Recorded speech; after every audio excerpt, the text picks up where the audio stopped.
You're about to enter the Atomic Voodoo Lounge, New Stanton's one and only surreal dive bar, bringing you beauty and magic and terahertz tragic. I'm Maxwell Vegas, writer, poet, musician, and author of the soon-to-be-published novel, New Stanton. Descend with me into the static buzz of late-night radio, where words and music swirl through neon dreams and drift like cigarette smoke out over dried-up prehistoric seas. Tonight, the Atomic Voodoo Lounge podcast and New Stanton's Neon Mirage Theater are proud to present Back Alley Noir, written by Wade of the DVD Vault on Substack and Instagram.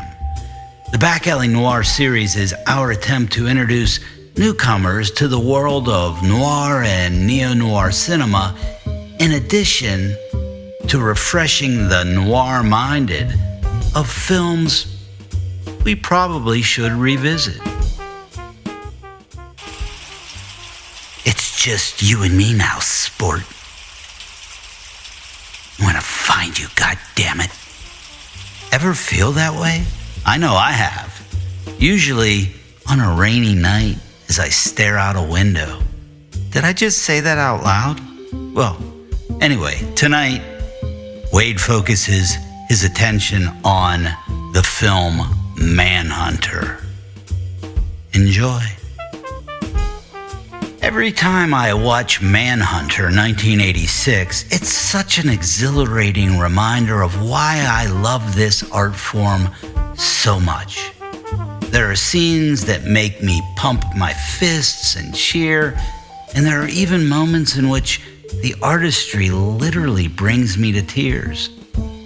The film, based on the 1981 Thomas Harris novel, Red Dragon, is the most stylized entry in Mann's filmography, with its synth score and soundtrack, neon color palette, and dynamic shot composition, all of which overload my senses every time.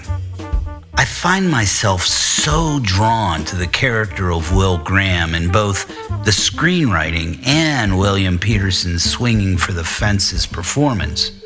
Graham's self-sacrificing and equally self-destructive process of putting himself in the shoes of a killer saves lives but chips away at his own well-being, and Peterson's increasingly unhinged monologuing is one of my favorite aspects of the film.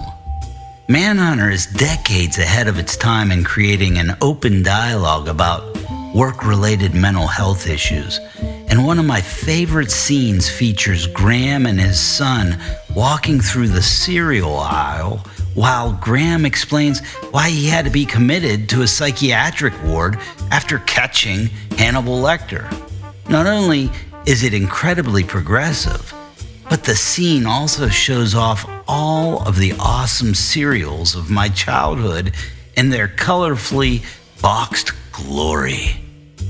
Michael Mann films tend to follow experts being experts at what they do, which other filmmakers do as well, but what sets Mann apart is that he rarely slows down to explain things to the audience.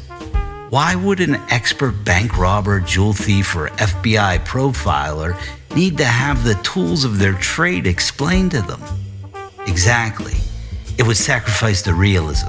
So Mann audiences have to follow along and pick up as much as they can, which usually isn't much. However, that's the magic of Mann. Like the best magicians, he's performing an illusion right in front of the audience's eyes, but doing it in fragmented bits and pieces wrapped in somewhat incomprehensible technical jargon and procedural elements. When all the pieces come together, it's the equivalent of the Prestige, in which the vanished rabbit reappears and the audience is floored. Manhunter's Prestige moment is such a beautiful crescendo of everything the extremely empathetic Will Graham has had to put himself through, by stepping into a killer's mind to try and save another family from tragedy. Not only that, but there's also a completely bonkers climactic moment only minutes afterwards that reaches nearly the same heights. It breaks my heart that Manhunter was so misunderstood in its time and still hasn't fully gotten its due. Wade is a lit major and an educator who shares and discusses films through the physical media they're printed on. And he has an impressive movie library of over 2,400 films, probably more than that by now. Every weekend the number goes up. For more of his insightful cinematic discussions, please visit his DVD vault at dvdvault.substack.com. Back Alley Noir Manhunter was included in episode 10, season 2 of the Atomic Voodoo Lounge podcast. If you liked what you heard, please visit atomicvoodoolounge.com or search the Atomic Voodoo Lounge on your favorite podcast app or service.